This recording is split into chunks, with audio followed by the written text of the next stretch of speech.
Non-Monogamy Help is a podcast where your questions about open, non-monogamous or polyamorous relationships are answered.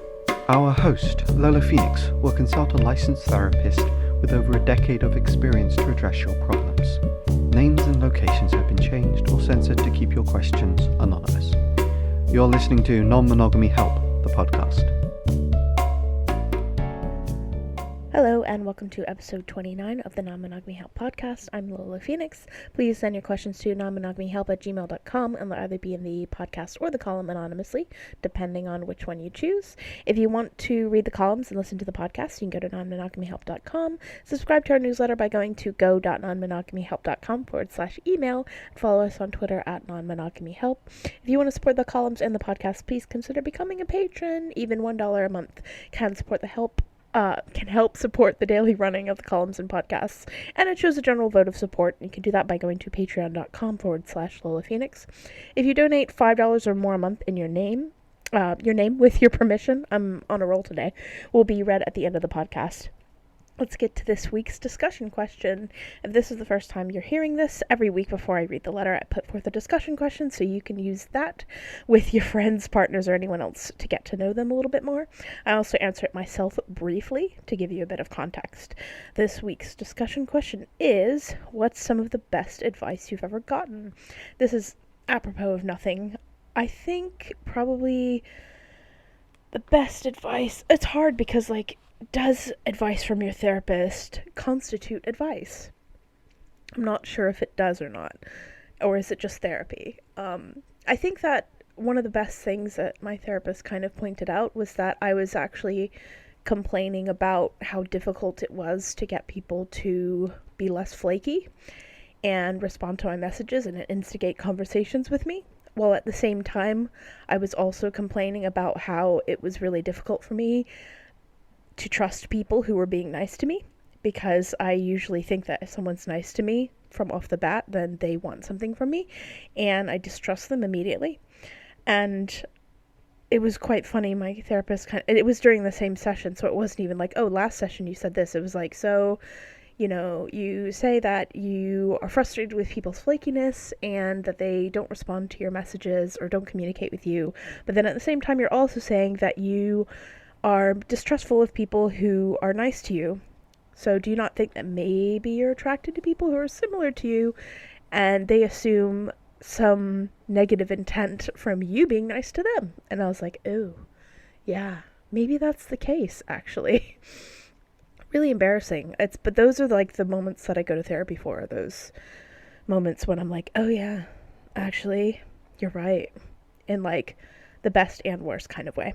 So yeah, that's my answer to that question. That's kind of really good advice. I think another bit of advice that's been really, really helping me with my anxiety, it wasn't really advice, it was a statement that was said during an event that I went to, and I can't remember who said it, and I feel really bad.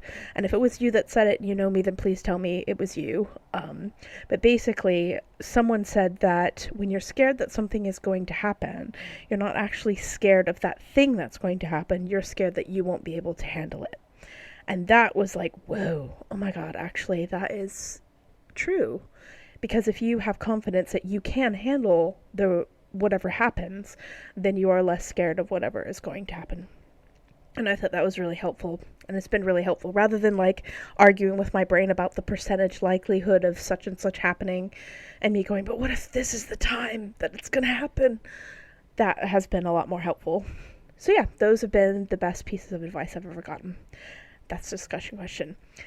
Anyway, let's get to this week's letter.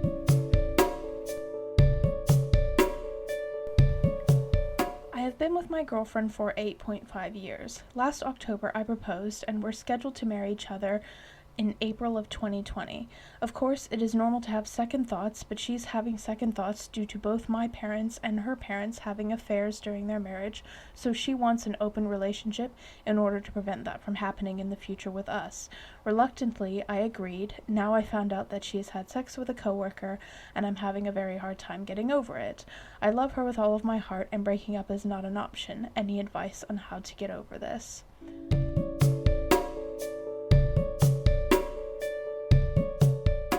Before I get to my response to this week's letter, I would like to make one little plug that supports the podcast. A lot of my advice involves encouraging people to seek therapy, which can be really, really hard.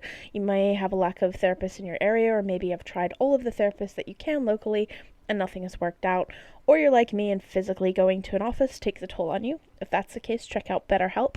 With BetterHelp, you can find a polyamory-friendly therapist and chat to them online about any issues that you currently have. BetterHelp does offer some financial support options as well if traditional therapy isn't affordable for you. And if you want to try it and support the podcast, you can go to betterhelp.com/non-monogamy help, no hyphens, and get 10% off of your first month. Now let's get to my response to this week's letter.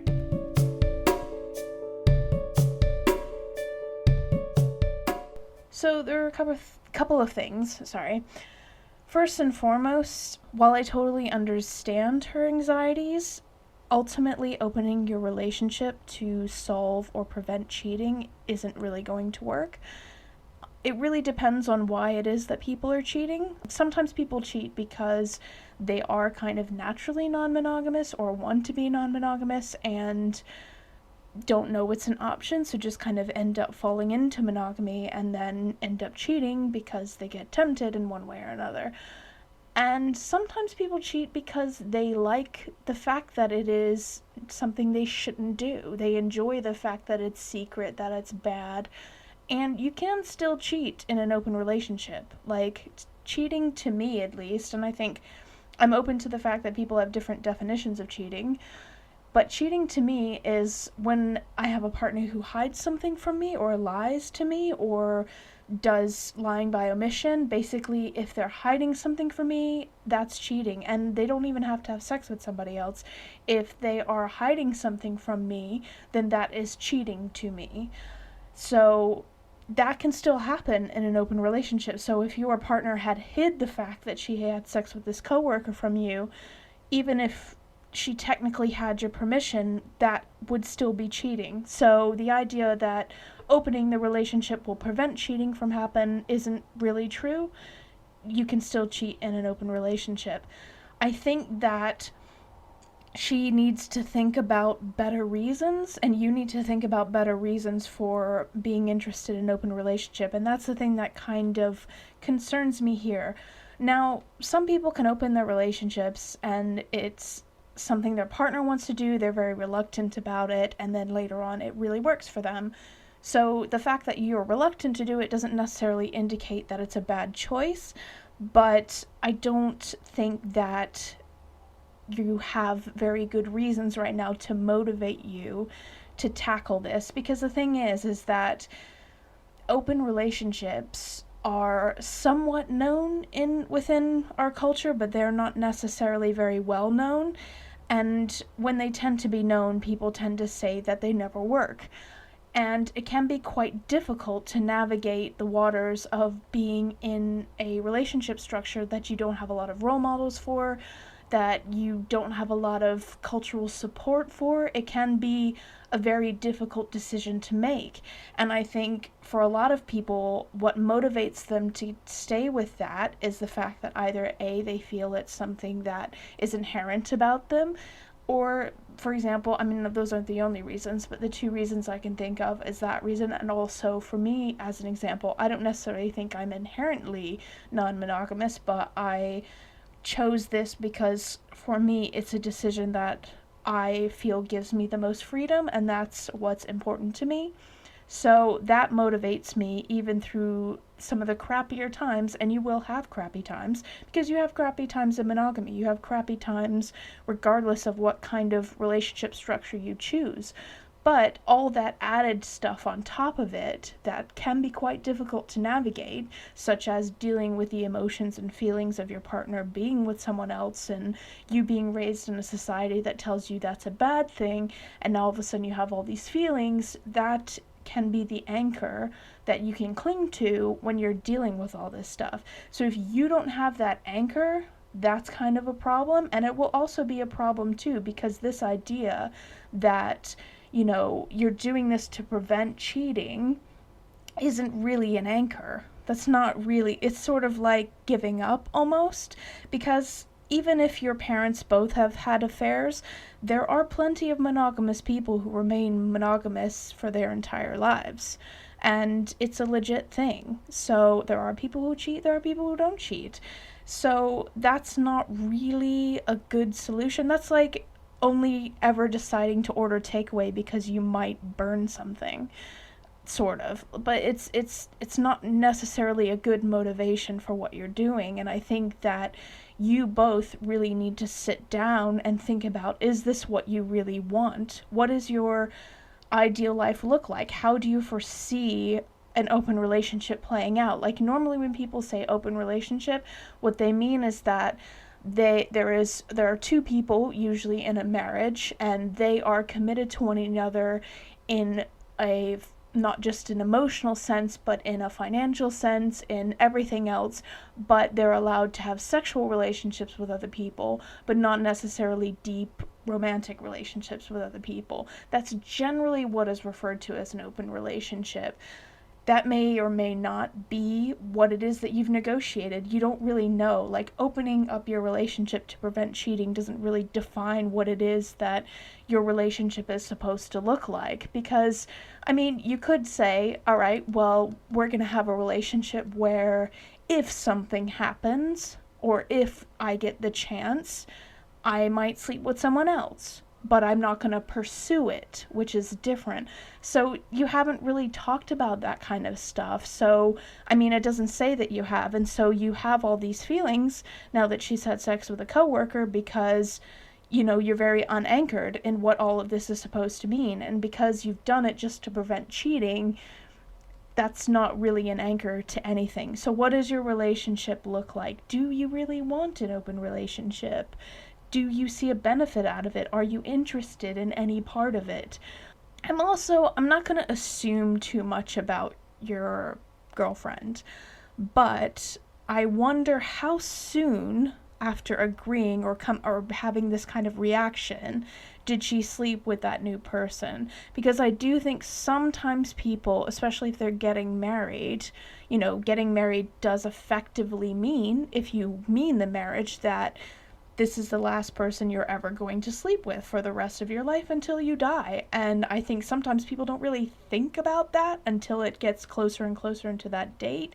And then they kind of freak out, and then they decide to have one last hurrah. So I'm wondering, you know, if it's a coworker and someone that she's known for a long time already, was this kind of her having a bit of a panic and getting married and going, oh no, we should open our relationship, and sleeping with this new person as kind of way to work out the anxiety? Because that is possible. I'm not sure, but I find it a little bit, you know, I'm interested to know what the timing is. I'm not saying that she only opened your relationship so that she could have sex with this coworker. That does happen, though. Quite a lot of times, sometimes people are only motivated to ask for an open relationship when there is a clear, specific advantage in front of their face. It's not to say that she or anyone else didn't necessarily feel motivated to be in an open relationship before, because quite a lot of people might think about it and think, oh, maybe, and then when they have someone who they actually want to date in front of them, then they're like, oh yeah, definitely. So it's not to say that she's necessarily intentionally being dishonest, but, you know, you need to unpack it. That just saying, oh, I want to open the relationship because I'm afraid that we might cheat on each other, just isn't, like I've been saying, it isn't enough. I think another thing that I really, really want to add is that if you love someone with all of your heart, especially if you love someone with all of your heart, breaking up should be an option. People tend to understandably think that breaking up is always a horrible choice, and sometimes breaking up is actually the least painful and the best choice in some situations, especially where people are inherently incompatible. And staying with someone who you're inherently incompatible with can sometimes only lead to you eventually clashing so much to the point that you become angry and resentful toward one another, and then your breakup, rather than being sort of a mutual acknowledgement as adults that, we do love and care for one another, but we just aren't going to work. It's not a fun separation, but that separation is much more easier to digest and actually less painful than staying with each other out of habit or because of I think it's called a lost cause fallacy. It's sort of like or a sunken cost fallacy is where you basically think, well, I've put so much into this, I have to keep going and I have to keep going. But actually, it's just convincing you not to give up when you should, and then you just keep sinking and sinking and sinking. That isn't actually good. That's sometimes worse. So you really need to rethink. I'm not saying that you should break up, but I think that you really need to rethink the idea of, oh, I love her with all my heart, and breaking up is not an option. If you love her with all your heart, it should definitely be an option, because if you love her with all your heart, then you should love her enough to feel like if this is a choice she wants to make with her life, and it's not a choice that you want to go on, you need to make a better decision to end the relationship, as hard as that is, and it's like easier said than done, to end the relationship and go your separate ways before you eventually drive each other crazy. Well, I'm sorry, I shouldn't say that. Eventually until you hurt one another, because you're going to be butting heads. If you are so incompatible that you're going in different directions, it's much, much better to break up before you start to tear each other apart. So I think you really need to think about that. I don't necessarily think you need to break up. Getting over the fact that she slept with another person is really, really complicated, because the thing that I would advise you use to deal with all of these emotions is the original agreement you had and why you made it. But you haven't really made an official agreement as far as I can see. You just sort of tangentially kind of said, we'll open this relationship so we don't cheat on each other, but you haven't really talked about what your relationship is supposed to look like, how other people play into that, what your ideals are. You haven't really chosen a non-monogamous situation. It's being thrust upon you, so it's hard for me to advise you on how to get over that when I don't know if you should get over that. I think what you need to do is pause your marriage and find a polyamory-friendly counselor who can kind of sit you both down and go through. I think she especially needs to work on her fear around cheating, because at the end of the day, your kind of contract is a bit null and void. Because if your entire contract is, we're opening our relationship to prevent cheating, that isn't what opening your relationship will do. It's not going to prevent cheating. You can still be dishonest and cheat in an open relationship. So you have to kind of renegotiate your contract, and you have to kind of come up with reasons why an open relationship is something that you both want to pursue, why you want to pursue it, and if the way you want to pursue an open relationship works for the both of you. Because there's tons of different ways to do an open relationship. You might actually find that maybe what you want is more of a polyamory setup, where you want to have romantic relationships with other people and not just sex. And if she wants no romantic relationships with other people, you both could want an open relationship but want fundamentally different things and still be incompatible. So you really need to sit down and have a good discussion about this, and a thorough discussion about this, to figure out what it is that you both actually want. So yeah, I think that basically, to sum up kind of what I've said, an opening in a relationship isn't going to prevent cheating. You need to figure out if an open relationship is something that you actually want. You need to figure out what your agreement is with each other, and I think it might also be worth exploring her fear of cheating, because I do think that, let's say you both end up wanting an open relationship, you both make agreements about it. If she's very, very terrified of cheating happening, I think she's going to experience a heck of a lot of anxiety when you date someone. That's going to be a big issue for her, because she clearly has a lot of fears around that, and she still could be afraid or experience a lot of anxiety in open relationships. Opening the relationship doesn't solve all that magically. You also, I think, should pause the marriage and think about seeing a polyamory-friendly counselor that can help you with this. And last but not least, breaking up is definitely always an option, and it's definitely always an option if you really love someone, because sometimes that is the best thing that you can do for someone that you love. I think another thing that I would add, last thing I would add, is that you may find in talking all this out with a polyamory-friendly therapist who's kind of open to keeping all of your options open, is that maybe having an open relationship isn't necessarily what she wants. It's just that she has all of these fears around cheating for some reason. Or like I said, maybe it was the anxiety of, okay, I'm committing to this person, I can't sleep with anyone else. Again, this is getting real, I need to go out and have a last hurrah or something like that. You have to kind of address those things. You have to address those fears and talk them out. And maybe in talking them out with a therapist, she will then go, okay, maybe I don't actually really want an open relationship. I just needed to express these things in some way, and now that I've changed my mind. Who knows? I can't really predict that. But I think that you do need to be able to talk about this, and you should do it if therapy is an option available to you. Because I think someone who is polyamory friendly is not going to immediately dismiss an open relationship as an option, and will actually be able to work on your communication. Because I think if you've been together for 8.5 years and you're getting married, I'm not saying you should never be afraid that your partner will cheat on you, but it does hint at something that's lacking in your foundation together. It is a lack of trust in you, and she needs to kind of be able to address that, because if there is that kind of crack in your foundation where, for whatever reason that maybe you can or can't control, she doesn't trust you, that is going to manifest in other situations down the line. And you shouldn't be building something together on a foundation that's shaky, because that'll only continue to give both of you anxiety. So yeah, I hope that helps, and good luck.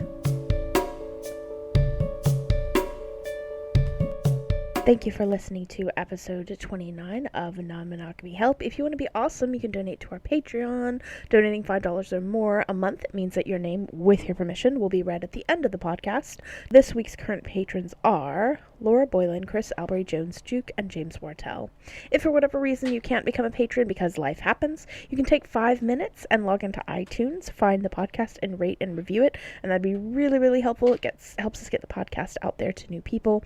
If you don't want to write a review and you just want to do a rating, that's also appreciated. So yeah, if you have 5 minutes to spare, please do that if you can. That's all for this week. You can get a new column next Friday and another podcast episode in a fortnight. And just to remind you, if you wanted to take advantage of that BetterHelp offer, it's betterhelp.com/non-monogamy help, and you'll get 10% off your first month. Thank you again for listening. You've been listening to Non-Monogamy Help. Our podcast music has been provided by Chris Albury Jones at albury-jones.com, and the art was made by Dom Jung at domduong.com. Thank you for listening.